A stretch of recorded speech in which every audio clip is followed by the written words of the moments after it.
পরাজিত ফ্যাসিস্ট এবং তার দোসরদের অবিরত কূটচাল আর ষড়যন্ত্র থেকে চক্রান্ত থেকে দেশ এখনো পর্যন্ত মুক্ত হয়নি। আমরা খুব যৌক্তিক সময়সীমার মধ্যে দ্রুত নির্বাচন চাই। প্রাচীনতম রাজনৈতিক দল জমিয়তুল উলামা ইসলাম বাংলাদেশের পক্ষ থেকে 10 জনের একটি প্রতিনিধি দল আমরা সাক্ষাৎ করতে এসেছি। প্রথম যেই জায়গাটা আমরা একমত হয়েছি সেটা হলো যে মহান আল্লাহ তাআলার অপার অনুগ্রহে বহু শহীদের শাহাদাতের মধ্য দিয়ে বাংলাদেশ সঙ্গত কারণে আমরা একমত হয়েছি এই জায়গাটায় দেশপ্রেমিক আপামর জনতার একটা ঐক্য অপরিহার্য, যে কোনো ত্যাগের বিনিময়ে ঐক্য অটুট রাখতে হবে। এটা একটা মৌলিক জায়গা।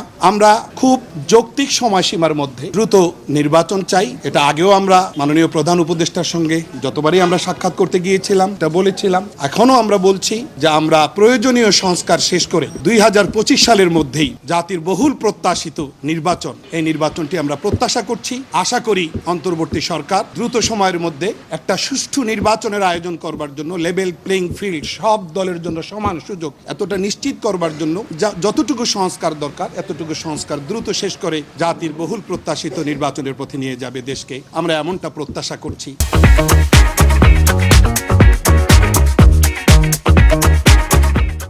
দ্রব্যমূল্যের ঊর্ধ্বগতি নিয়ে আলোচনা করেছি। জনসাধারণের জানমাল, ইজ্জত, আবরুর নিরাপত্তা বিধান, এই বিষয়টা নিয়ে আমরা আলোচনা করেছি। আগামীতে রাষ্ট্র ক্ষমতায় আসলে কোরআন সুন্নাহ বিরোধী কোনো আইন করব না, এইরকম বিষয়টা আমাদের মধ্যে আসছে। আলহামদুলিল্লাহ, জাতির কাছে আমরা কমিটেড। আমরা ধর্মীয় মূল্যবোধকে আমরা গুরুত্ব দিয়ে পথ চলবো। আল্লাহ তাআলা যেন আমাদেরকে একসাথে পথ চলার তৌফিক দান করে। পরাজিত শক্তি যেন কোনোভাবেই এমন কিছু করা ঠিক হবে না, এমন কোনো ফাঁদে পা দেয়া ঠিক হবে না, কোনো অবস্থাতেই যেই ফাঁদে পা দিলে পরাজিত শক্তি আবার পুনর্বাসিত হওয়ার কোনো ক্ষেত্র তৈরি হয়, এইরকম কোনো ফাঁদে পা দেওয়ার ক্ষেত্রে আমরা সর্বোচ্চ দূরদর্শিতা, সতর্কতা অবলম্বন করে পথ চলবো।